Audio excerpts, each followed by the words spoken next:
Memphis has won 3 straight, all of them over Western playoff teams, and has the second easiest remaining schedule as they fight for that number 2 seed. Now, our Adrian Wojnarowski and Tim McMahon reported yesterday that the Grizzlies star Ja Morant has entered a counseling program in Florida. He remains without a timetable to return. That's what sources told Woj and Tim. How lucky are we, though? Woj is here in studio with us. Woj, what is the Grizzlies' approach here to the absence of Ja Morant?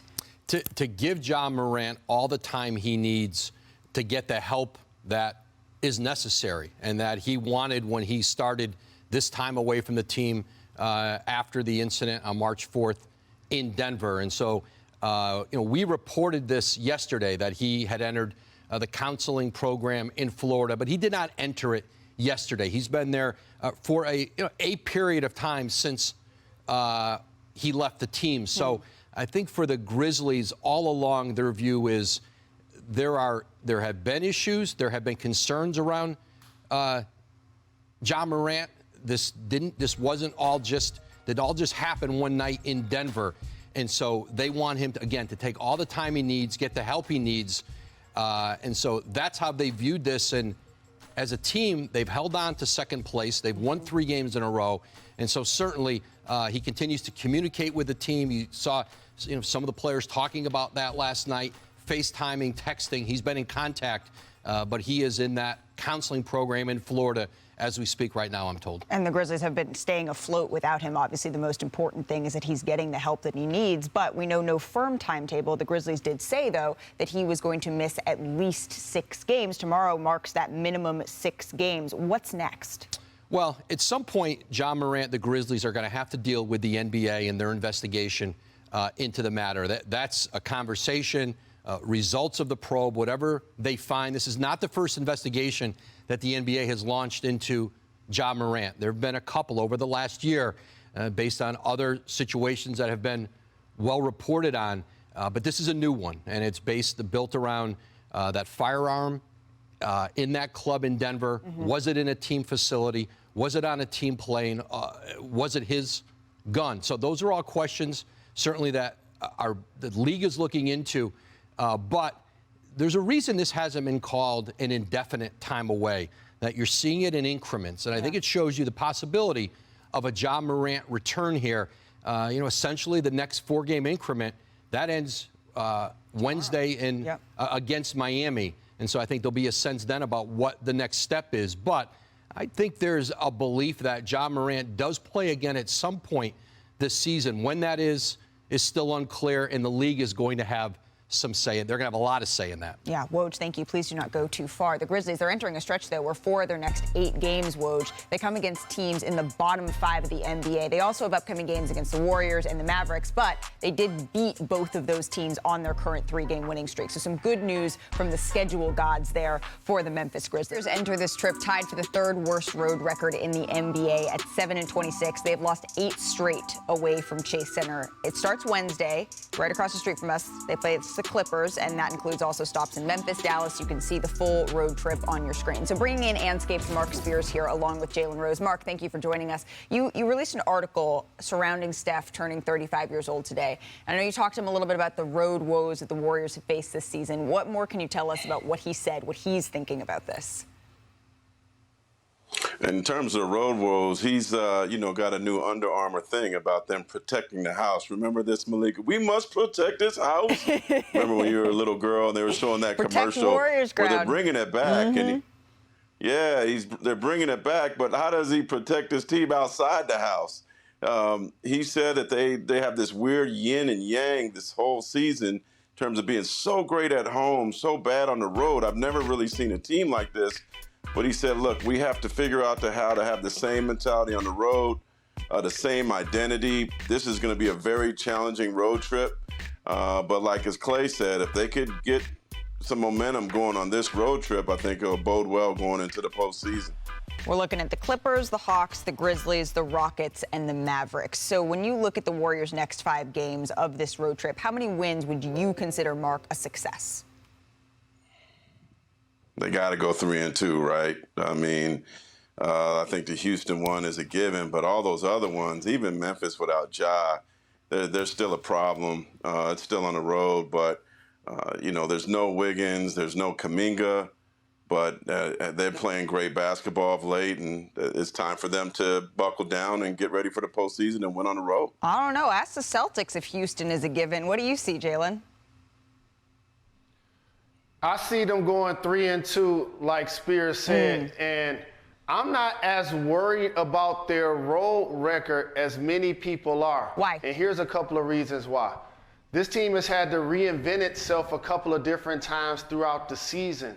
And in the playoffs, you only got to win one time on the road to swing a series.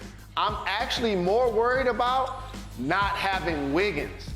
If they have Wiggins, I feel like they can make the Western Conference Finals. If they don't, I don't believe that they will. So, yes, I believe they'll go 3-2 on this road trip, but ultimately they're going to need a guy who basically played Jason Tatum to a standstill in the NBA Finals. Played very good defense last year and was scoring against Luka in the playoffs. They're going to need Wiggins if they're going to get to the Western Conference Finals. Yeah, Andrew Wiggins played some incredible and Malika, basketball. real quick, yeah, go ahead, Gary Payton II is having some optimism that he could be returning relatively soon. So if they could add Gary Payton II, that helps the team as well. And that's great news for them defensively. Andrew Wiggins away from the team for an extended period here for personal reasons. We certainly hope that everything is going to be okay with him, with his family. Marc, I want to dive a little bit deeper into the conversation that you had with 35-year-old Steph Curry. He told you he feels a lot like he has a lot left in the tank, right? Yeah, now he used to be the young fella, not anymore. How long? 35 is OG status. Do you expect Jalen? Only in the NBA? Only in the NBA. Okay. Right. How long do you expect Steph? Last year, I remember when we had a conversation, he said, I feel like I'm still in my prime. How long do you expect that to be the case, Marc? How long does he expect it to be the case? Well, his father gave him kind of a blueprint. Del Curry played till he was 37 years old. But this, with all due respect to Del, I think Steph is in much better shape. And in fact, Steve Kerr said the other day that Steph Curry is the best conditioned athlete he's ever been around. Steve Kerr played with Michael Jordan. Right. So this is certainly saying a lot. So I expect Steph, and he's at a position where he's not like a LeBron James where he's in the trenches all the time, he's getting hit all the time. I expect him to play until, 40 years old for sure. And that's great news for those of us who are a fan of the game. He's in his 14th season.